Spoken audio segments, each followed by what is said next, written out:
Hi friends, and welcome to Art with Mrs. Beaufeaux. Today we're going to create an image of a hummingbird and a flower utilizing a color wheel and understanding the art concept of negative space.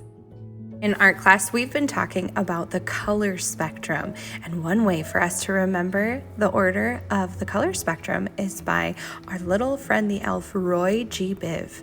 Red, orange, yellow, green, blue, indigo, and violet. While I've got you here, why don't we review the colors of the rainbow with our rainbow song? Red, orange, yellow, green, blue, indigo, violet. These are the 7 colors that make a beautiful rainbow. I hope you sang along.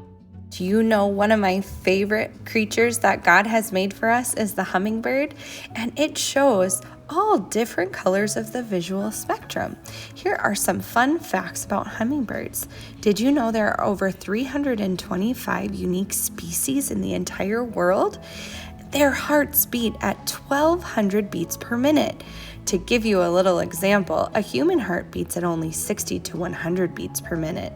Their eggs are smaller than jelly beans. They can fly up to 30 miles an hour. That's way faster than you or I can run. And they consume half of their weight in nectar a day. That's why our image today is of a hummingbird sipping nectar out of a flower. The new art concept we're learning about today is negative space.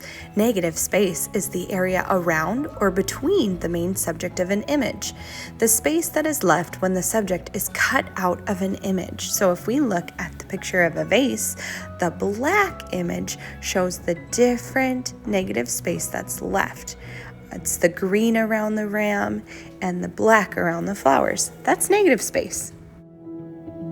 Well, friends, I used a die cutting machine to create these negative space images. You can see that they're negative because we see the outline of the picture and nothing is inside.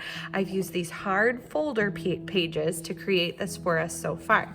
So we're going to spend some time creating an image on the background to help us highlight the fact that there's a flower and a hummingbird. In this portion of the project, I encourage you to use markers and crayons to create your very unique image of your hummingbird and flower. This is what I came up with. One of the tools that we'll be using for today's project is called a brad, and this is what a brad looks like. It's made out of metal, and it has kind of a curved end, and then you can see right here there are 2 little prongs that come off the side.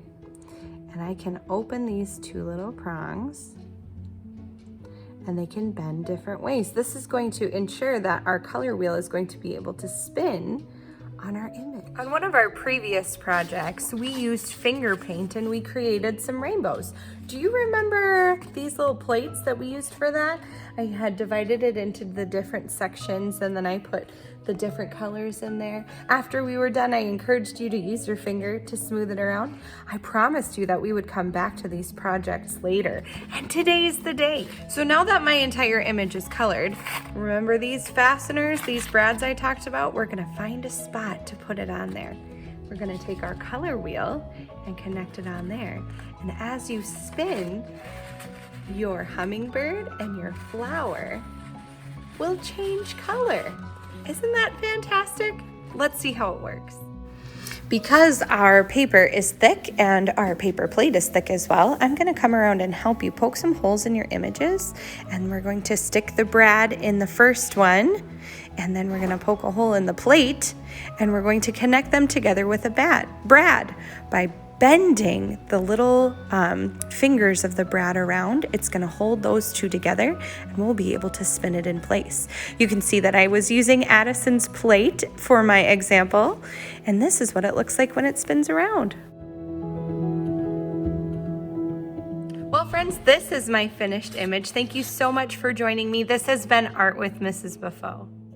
Thanks for watching, and I hope to see you soon.